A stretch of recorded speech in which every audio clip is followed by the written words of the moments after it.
Hi everyone, in this video we are on page 2 of the note packet and we are ready to look at problem B. Now, first of all, we have a vector V and we see that we have not a vector in component form, but a vector that has these I and J notations. So we are going to define what I and J are first. I and J are called unit vectors.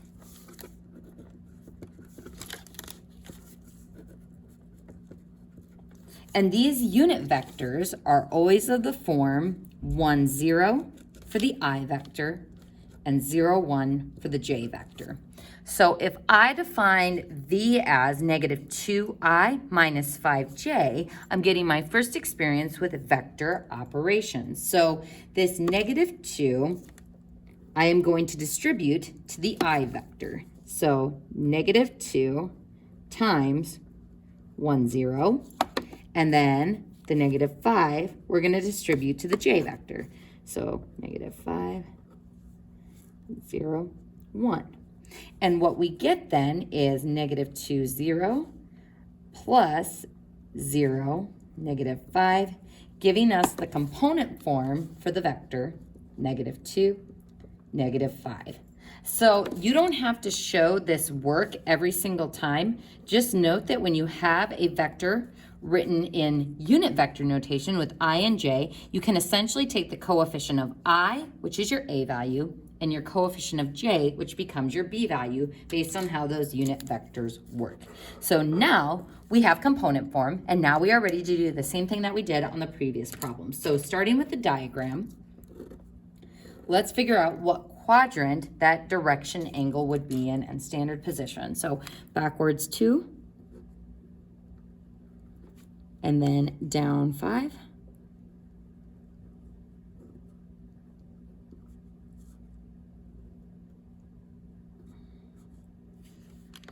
And that gives me a quadrant 3 vector.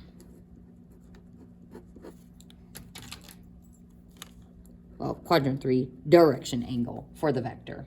So first thing we are going to do is find the magnitude of this vector. So the magnitude of V, or the absolute value of V, is the square root of the A component squared. And make sure you've got those parentheses around the negative 2, otherwise you'll get negative 4 instead of the positive 4 that we want. And then plus negative 5 squared.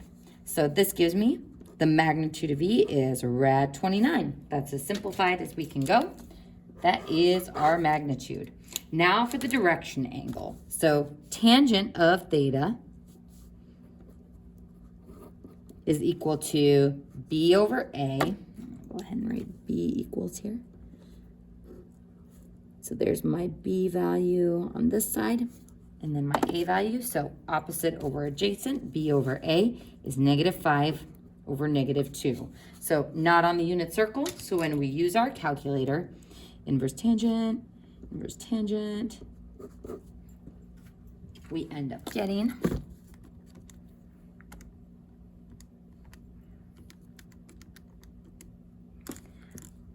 ooh, that's a problem. Looks like I accidentally switched calculators. There we go. Now we're in degrees. So let's try that one more time.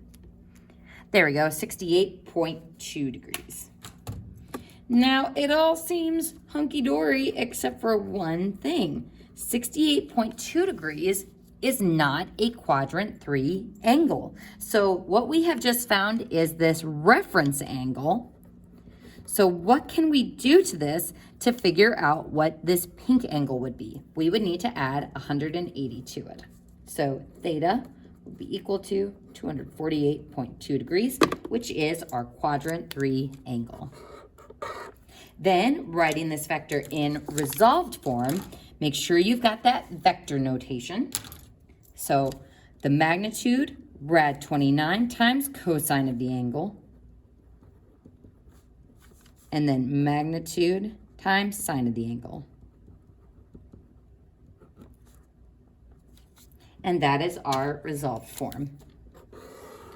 So that concludes page 2, and we're also going to cover just briefly this concept on page 3. We're not going to actually work through this problem, but I want to use this problem to introduce what vectors can be useful for. So let's say we have an airplane going 200 miles an hour in this direction. Then we have the wind blowing in this direction at 40 miles per hour. So the wind is going to have a slight impact on this airplane. How much of an impact is determined by the resultant vector.